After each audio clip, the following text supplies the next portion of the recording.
আমরা আমাদের প্রোগ্রামের স্থলে অশান্তি হয়নি, আপনারা নিশ্চয়ই জানেন। আমরা শান্তিপূর্ণ নিরস্ত্র একটা প্রোগ্রামের শেষে এক জায়গায় অবস্থান বিক্ষোভ করছিলাম, সেখানে পুলিশ প্ররোচনা দিয়েছে এবং আমাদের শান্তিপূর্ণ নিরস্ত্র মিটিংয়ের উপরে পুলিশ নির্বিচারে লাঠিচার্জ ছিল, আমাদের একাধিক কর্মী ইনজোর্ড হয়েছিল।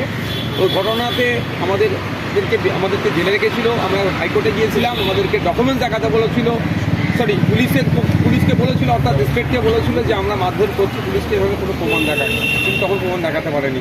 আমরা দায়িত্ব নিয়ে বলতে পারি আমরা ওই প্রশাসনের সাথে কোনো রকম অশান্তির সাথে আমরা যুক্ত থাকি না আর থাকবো না। কোর্ট অবজারভেশন করছে যে ভায়োলেন্সের ব্যাপারে যেমন বলছে, সাথে সাথে আমরা প্রোগ্রাম করব। আশা করছি আগামীকাল এটা সর্বোচ্চ শুনানি আছে, আগামীকাল আমরা পাবো এবং গ্রাহকের সামনে আমরা প্রোগ্রাম করব। লোকসংখ্যা নিয়ন্ত্রণের কথা কোর্ট বলছে।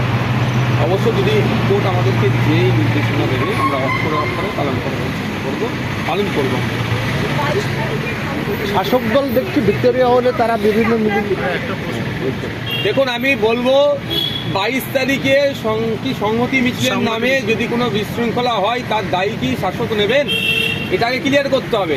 22 তারিখটাই বেছে নিতে হচ্ছে কেন? বাংলায় উস্কানি দেওয়ার রাজনীতি হচ্ছে না তো?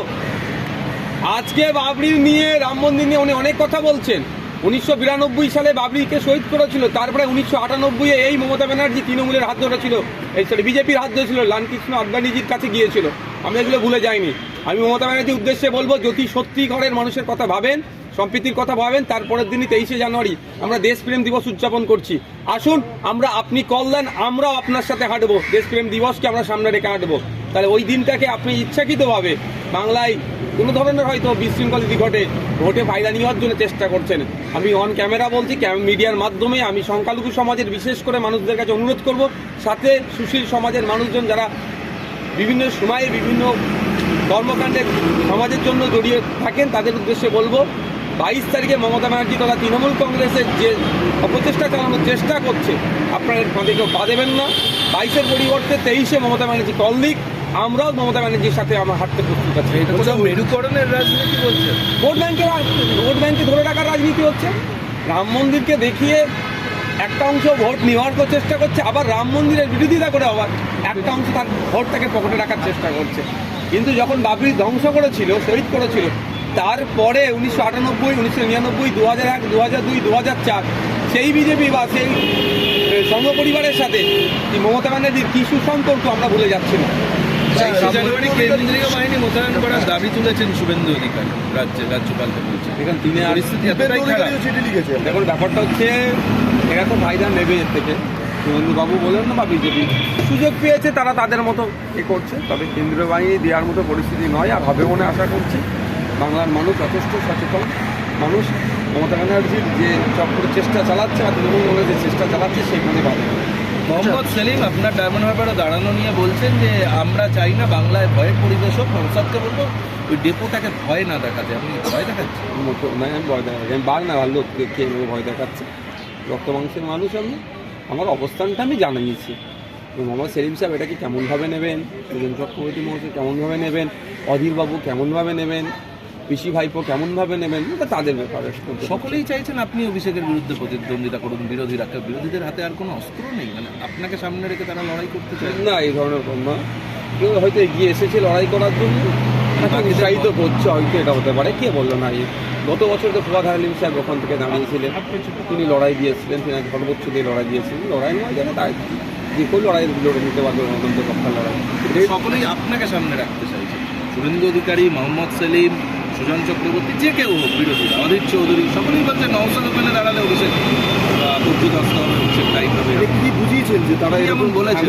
ব্যক্তিগত কিছুই বুঝাইনি, আমার দলকে এখন আমি বুঝিয়ে সম্পূর্ণ করতে পারছি না। এতদিন হয়তো আমার নাম ঘোষণা করে দিত, আমি আমার দলকেই বুঝাচ্ছি আমাকে যাতে দাঁড়ানোর সুযোগ দেওয়া হয় ওখানে। তাহলে চেয়ারম্যান আপনি? হ্যাঁ, হতে পারে। আমার একটা পোস্ট, বাকি সব ল্যান্ড পোস্ট নয় তো আমাদের দলে। গণতন্ত্র আছে, মান্যতা দিয়ে যার যেটা যে জিনিসটা হোল্ড করে, আলোচনার মাধ্যমেই আমাদের উঠে আসে। আচ্ছা, 7টা রেল প্রকল্প রাজ্যে এখনো পর্যন্ত স্থগিত হয়ে রয়েছে, বা যাত্রী চলাচল কিন্তু বাধা হচ্ছে। বারবার এই ধরনের পরিস্থিতি উন্নয়নে বাধা হওয়ার প্রচেষ্টা চালাচ্ছে মোটেও কাম্য নয়। জীবনে ঘটনা ঘটছে, আমরা চাই রাজ্য এবং কেন্দ্র মিলিত হয়ে আমাদের রাজ্যের উন্নয়ন হবে।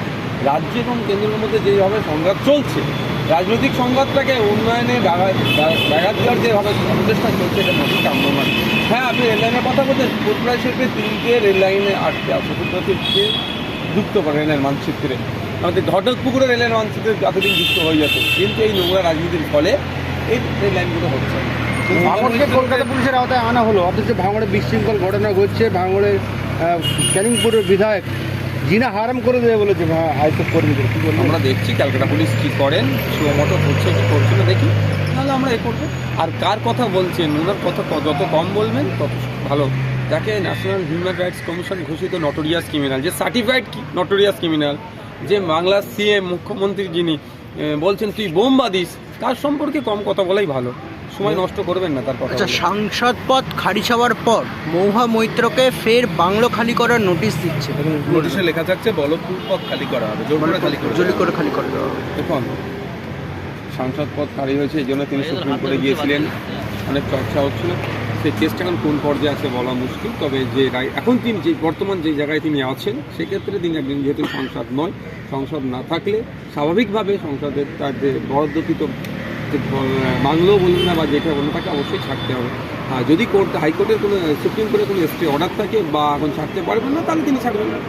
এতদিন পর্যন্ত দেখা যাচ্ছিল শাহজাহানের বাড়িতে কোনো সিসিটিভি নেই, কিছু নেই। কলকাতা হাইকোর্ট বললো তারপর দিনই সিসিটিভি বসা গেল, যদিও আজকেও পুলিশের নিষ্ক্রিয়তা নিয়ে হাইকোর্ট না, আরেকটা বিষয় আছে এখানে, বলেছে যে তদন্তের বিষয়ে সিবিআই যদি সিবিআই বলছে যে হাইকোর্ট যদি অর্ডার দেয় তাহলে আমরা তদন্ত করতে রাজি আছি।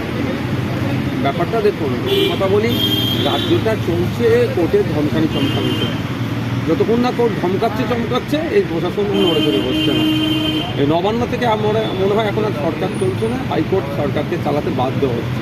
এটা তার বাইরে নয়, 12 দিন পরে সিসিটিভি বসছে কেন, তাও হাইকোর্টের ধমক খাবার পরে। তবে পুলিশের, আমি মনে করি পুলিশের দ্বারাই এই তদন্ত শেষ হবে না। নিরপেক্ষতার সাথে তদন্ত পদ্ধতি হওয়ার প্রয়োজন যদি আমরা চাই, তাহলে হয় কোনো অবসরপ্রাপ্ত বিচারপতিকে দিয়ে করতে পারা যেতে পারে, বা কোনো কেন্দ্রীয় এজেন্সিকে দিলেই তাহলে তদন্ত প্রক্রিয়া সম্পূর্ণ হবে। আচ্ছা, ফিরহাদ হাকিম ইচ্ছা প্রকাশ করেছিলেন যে বাংলার 50% মানুষ উর্দুতে কথা বলতেন, অথচ পিএসসি সহ বাংলার সকল সরকারি পরীক্ষার ক্ষেত্রে বাংলা ভাষার অন্তর্ভুক্তিকরণের দাবি জাতীয় বাংলা পরিষদে। এটাকে আপনি কীভাবে দেখছেন? দেখুন, উনি অনেক কিছু ইচ্ছে প্রকাশ করতে পারেন, যা করবেন সেটা সেটা তার ব্যক্তিগত ব্যাপার। তবে একটা কথা বলে দেবো, এই ভাষার মাতৃভাষায় কথা বলার জন্য বরকত, সালাম, জব্বরের ইতিহাস আমরা ভুলে যাই না। ফিরহাদ হাকিম সাহেবরা উর্দু মাদার ল্যাঙ্গুয়েজ তিনি বলতেই পারেন, তাতে আমাদের কোনো বিরোধিতা নাই। কিন্তু যদি মনে করে বাংলার উপরে কোনো ল্যাঙ্গুয়েজকে চাপিয়ে দেবো, আমরাও কিন্তু চুপ থাকবো না। আর বাংলা পক্ষে কথা বলছেন, ওরা তো শুধুমাত্র যেখানে ফুটেজ নিতে হবে সেখানেই যাচ্ছে। কাকে যে ডিস্টার্ব করছে, ফুটপাতে যে বিভিন্ন অন্য কোনো ভাষায় কথা বলছে, সামান্য একটা ঝালমুড়িওয়ালা, ঝটপটওয়ালা, ভ্যান রিক্সাওয়ালা, তাকে যে ডিস্টার্ব করছে। বড় বড় শিল্পপতিরা যেটা ভিন্ন ল্যাঙ্গুয়েজে সেখানে করছে, তাদেরকে তো কিছু বলতে দেখতে পাচ্ছি। যদিও কাউকে ডিস্টার্বের পক্ষে আমি নয়, তবে হ্যাঁ, কেউ যদি বাংলাকে দমিয়ে দেওয়ার চেষ্টা করে, তাদের বিরোধিতা আমরা করবো। এই বাংলা ক্ষেত্রে একটা প্রশ্ন, যে অযোধ্যার যে সরজু নদী, সেখানে নতুন ঘাটের যে নাম ফলক, সেখানে বাংলা একদম প্রথমে রয়েছে এবং হিন্দি সর্বশেষে।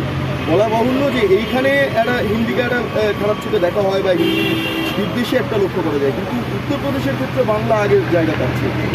এইটাকে কীভাবে ব্যাখ্যা করবে? দেখুন, ওটাকে দিয়ে এটাকে ব্যাখ্যা কোনোতে আসে না। হিন্দিকে কে বলেছে অবজ্ঞা করি? মোটেও আমরা হিন্দিকে অবজ্ঞা করি না। আমরা প্রত্যেকটা ল্যাঙ্গুয়েজ যারা যে ভাষায় কথা বলে, প্রত্যেকটা আমরা সম্মান জানাই, সে প্রত্যেককে করি। কিন্তু উত্তরপ্রদেশ বাংলাকে প্রথমে রেখেছে বলে পশ্চিমবাংলা বা হিন্দিটাকে সামনে রাখতে হবে, এই ধরনের কোনো বাধ্যবাধকতা নেই। তাদের ভালো রেখেছে। শাসক ভবনের সামনেও মিটিং মিছিল করেছে, অথচ বিরোধীরা কোনো জায়গায় মিটিং মিছিল করলে কোর্ট থেকে পারমিশন নিতে হয়। এটাকে আপনি কেমন ভাবে দেখছেন? সামনে 21শে জুলাই বুঝতে পারবেন। আচ্ছা, এইটুকু বলে রাখছি, সামনে 21শে জুলাই বুঝতে পারবেন মিটিং মিছিলের পারমিশন কি নিতে হয় কি নিতে হয় না, এটা বোঝানো হবে। 21শে জুলাই আপনারা কোথায় যাবেন? দেখতে পাবেন। প্রস্তুত থাকুন 21শে জুলাইয়ের জন্য। আচ্ছা, আরেকটা ব্যাপার যেটা হলো, গতকালকে রাহুল গান্ধী বলেছেন যে এটা রাম মন্দির উদ্বোধন বা রাম মন্দির যে প্রোগ্রাম, সেটা মোদী বা RSS-এর এজেন্ডা, এবং এক্ষেত্রে দাঁড়িয়ে তৃণমূল কংগ্রেসও সরাসরি এই বিষয়টাকে উত্থাপন করছে বা বিভিন্ন ইন্ডি জোটের যারা সদস্যরা রয়েছে। আপনি কি একই বিষয়ে মনে করেন? দেখুন, এটা ধর্মপরায়ণ থেকে বেশি করে ভোটকে কীভাবে সুরক্ষিত রাখা যায়, সেই জন্য রাম মন্দিরটাকে কাজে লাগাচ্ছে। তবে একটা কথা আমি এটা বলবো, শুধুমাত্র বিজেপি রাম মন্দিরকে ব্যবহার করছে না। বিজেপি যেমন রাম মন্দিরকে ব্যবহার করে ভোট ব্যাংকটা সুরক্ষিত রাখার চেষ্টা করছে, ঠিক কিছু দল আবার রাম মন্দিরের বিরোধিতা করেও কিছু ভোটকে সুরক্ষিত করার চেষ্টা করছে। এক কথায় রাম মন্দিরকে নিয়ে ভোট রাজনীতি হচ্ছে।